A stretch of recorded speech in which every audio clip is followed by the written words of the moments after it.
उसकी तीनों बड़े भाइयों ने अपनी छोटी बहन को एक गत्ते के डिब्बे में डाल दिया, फिर गांव के किनारे बाकी बच्चों के साथ खेलने चले गए। लेकिन उसे लगा कि उसके भाई उसके साथ छुपन छुपाई खेल रहे हैं। जब तक तीनों भाई घर लौटे और उन्हें उसकी याद आई, तब तक वह जा चुकी थी। अपनी बहन की रक्षा न कर पाने के लिए भाइयों को गहरा अपराध बोध हुआ। 23 साल बाद तीनों भाई सैकड़ों अरबों की संपत्ति वाले सीईओ बन चुके थे, जिनकी दुनिया भर में 8 लाख शाखाएं थीं, और ये सब अपनी बहन को ढूंढने के लिए बनाई गई थीं। फिर एक दिन दूसरे भाई को आखिरकार एक सुराग मिला। उसी दिन उनकी बहन अपनी सगाई की पार्टी मना रही थी।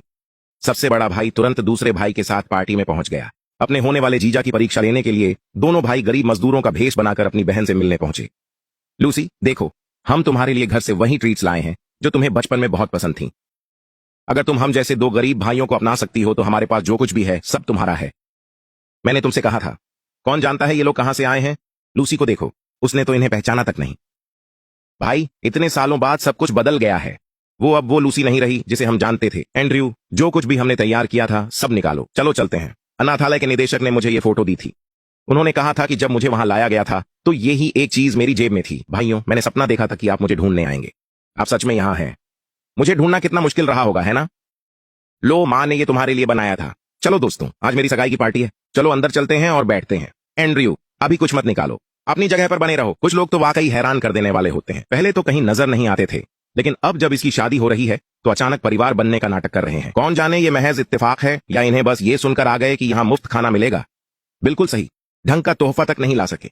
सगाई की पार्टी में खाली हाथ चले आए, जैसे हम कोई चैरिटी चला रहे हों। हाँ, सच में ऐसे कपड़े पहनकर आए हो? ये कौन सा साल चल रहा है? मेरी इटली से मंगाई गई कस्टम सूट से तो तुम्हारी पूरी बिल्डिंग खरीदी जा सकती है। छोड़ो इसे, ये लूसी के होने वाले ससुराल वाले हैं, बस बर्दाश्त कर लो। मैं ये कपड़े सालों से पहन रहा हूं, इन्हें फेंकने की हिम्मत ही नहीं हुई। माफ करना, तुम्हें ये देखना पड़ा। उस बैग में क्या है? तुम सच में उसे वहां ले आए जहां लोग खाना खा रहे हैं? कुछ खास नहीं, जैसा मैंने कहा, ये लूसी के पसंदीदा घर के स्नैक्स हैं। तुम अपने गांव से आए हो, है ना? उन पुराने ट्रेनों में से किसी एक से।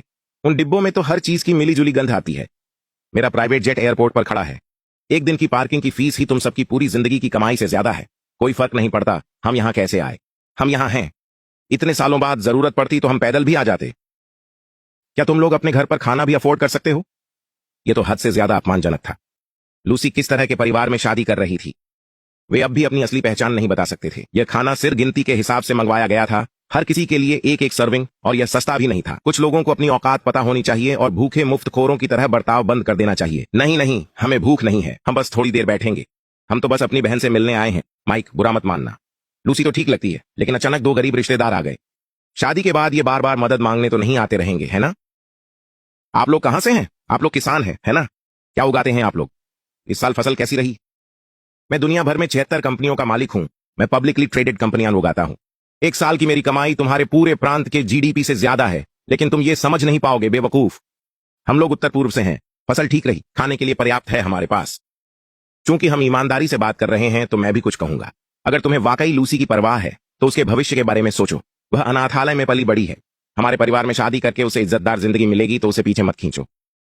आप सही कह रहे हैं, लूसी आपके परिवार में शादी करके वाकई खुशकिस्मत है। हम कोई कामयाब भाई नहीं हैं। हम तो बस उससे मिलने आए थे, आपको कोई परेशानी नहीं देंगे। लीजिए, चाय पीजिए, कुछ खा भी लीजिए। आप लोग इतनी दूर से सफर करके आए हैं, आपको जरूर भूख लगी होगी। मैंने मिशेलिन 3 स्टार रेस्टोरेंट्स और स्टेट बैंक्वेट्स में भी खाना खाया है, लेकिन पिछले 23 सालों में यह सबसे बेहतरीन स्वाद है। मेरी छोटी बहन ने यह चाय बनाई है, मैं यह कप घर ले जाकर सजाऊंगा। बस बहुत हुआ। ये भाई बहन आखिरकार एक खुशहाल दिन पर मिल पाए हैं। कुछ शालीनता दिखाओ। जब से वे यहां आए हैं तुम सबसे ज्यादा बोल रहे हो। टॉम, इसका क्या मतलब है? हम लूसी के होने वाले ससुराल वाले हैं, उन्हें परखने में क्या बुराई है? आजकल हर जगह ठग भरे पड़े हैं। लूसी, तुम्हारे दूसरे भाई और मैं वॉशरूम जा रहे हैं। भाई, मुझसे अब और बर्दाश्त नहीं होता। भाई, सच में अब और बर्दाश्त नहीं होता। उस परिवार को आखिर क्या हो गया है? हमने कब से ऐसी बातें सहनी शुरू कर दी? उसकी होने वाली सास और वो जैक, क्या किसी ने भी एक भी ढंग की बात कही है? अगर लूसी ना होती तो मैं अब तक वो मेज पलट चुका होता। शांत हो जाओ। शांत हो जाऊं? क्या तुमने वो बातें सुनी जो उन्होंने कही? उन्होंने कुछ बुरी बातें कही, लेकिन हमें बाहर नहीं निकाला। मुझे लगता है हमें अभी भी उन्हें परखना चाहिए। एक और नजरिए से देखो। हमने लूसी को 23 सालों से नहीं देखा और उसके होने वाले ससुराल वाले नहीं जानते कि हम कौन हैं। अगर हमारी तरह कपड़े पहने 2 लोग आकर खुद को परिवार बताएं तो मैं समझ सकता हूं कि वे उसकी सुरक्षा को लेकर सतर्क हैं। लूसी की सुरक्षा को लेकर वो तो ऐसा नहीं कर रहे थे। मुझे फर्क नहीं पड़ता कि वे कैसे लोग हैं, मुझे सिर्फ लूसी की परवाह है। अगर वे उसके साथ अच्छा व्यवहार करते हैं और वह खुश है तो वही काफी है।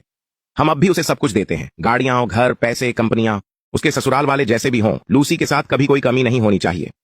तुम सही कह रहे हो भाई, लूसी के साथ गलत व्यवहार नहीं होना चाहिए, लेकिन हमें सच में इस परिवार के बारे में पता लगाना होगा। आज वे हमारा अपमान कर रहे हैं, लेकिन अगर वे बाद में लूसी के साथ ऐसा व्यवहार करें तो। माइक ने तो मुश्किल से कुछ कहा और कभी उसके लिए खड़ा भी नहीं हुआ। फिलहाल सब कुछ रोक दो, आइए देखते हैं कि वे लूसी के साथ कैसा व्यवहार करते हैं। अगर वे सच में उसके साथ अच्छा है तो बाद में सब कुछ दे सकते हैं। एंड्रयू, सब कुछ रोक दो, मेरे कहे बिना उन्हें कुछ भी मत देना। चलो वापस चलते हैं। ऐसे रिश्तेदार इतने अच्छे जगह के लायक नहीं है। अगर आज मैंने अपनी इज्जत वापस नहीं पाई तो मेरा नाम माइक नहीं। लूसी, तुम ही बताओ, तुम्हारे भाइयों का यह कैसा व्यवहार है? मैं तुमसे बिना कोई दहेज लिए शादी कर रहा हूं, ये काफी उदारता नहीं है क्या? एक बार हमारी शादी हो जाए तो तुम मेरे परिवार का हिस्सा बन जाओगी, ठीक है, लेकिन तुम्हारे भाई कुछ भी योगदान नहीं कर सकते। वे खाली हाथ आते हैं, खाना खाते हैं और चले जाते हैं। अगर उन्हें सच में तुम्हारी परवाह होती तो क्या वे सच में ऐसे आते? हाँ, मैं दहेज नहीं ला रही हूं, लेकिन मैंने भी तुमसे कभी दुल्हन की कीमत में एक पैसा नहीं मांगा। दुल्हन की कीमत? तुम्हारी हिम्मत कैसे हुई दुल्हन की कीमत का जिक्र करने की? तुम एक अनाथ हो, तुम्हें क्यों मिलती? अनाथ से तुम्हारा क्या मतलब? उसके 2 भाई यहीं खड़े हैं। हम भले ही गरीब और नाकामयाब हैं, लेकिन जो भी मेरी बहन को अनाथ कहेगा उसे मुझसे जवाब देना होगा। इस गरीब लड़के की नजर इतनी डरावनी क्यों थी? ऐसा लग रहा था जैसे वह उसे फाड़ कर रख देना चाहता हो। मैं तो बस सच कह रहा हूं, वह सच में अनाथालय से आई थी। क्या तुम मुझे मारना चाहते हो? तुम खुद कंगाल हो, ऊपर से गुस्सैल भी। बैठ जाओ, हालात और मत बिगाड़ो। क्या मैं गलत हूं? दूल्हा घर, गाड़ी और दावत देता है, दुल्हन क्या देती है? ना दहेज, ऊपर से 2 कंगाल रिश्तेदार मुफ्त का खाना खाने आ गए। क्या यह सब कुछ बिना कुछ दिए पा लेना नहीं है? बड़े भैया, दूसरे भैया, सच कहूं तो आपको इस तरह नहीं आना चाहिए था। भैया, तुमने सुना? वह सच में हमसे शर्मिंदा है। अब इसमें क्या किया जा सकता है? हमने उसकी जिंदगी के 23 साल मिस कर दिए। वह अनाथालय में पली बढ़ी और कभी अच्छी चीजें नहीं मिली। अगर वह सिर्फ इन्हीं चीजों को महत्व देती है तो इसमें उसकी गलती नहीं है। तो अब क्या करें भैया? उन्हें दे दो, जो भी वे मांगे हम उन्हें दे देंगे। आखिरकार उसने मांगा है और बचपन में हमने उसे कभी कुछ नहीं दिया। लूसी, बचपन में हमने तुम्हें कभी कुछ नहीं दिया। आज तुम्हारा खास दिन है, बस हमें बता दो कि तुम्हें क्या चाहिए, हम तुम्हें दे देंगे।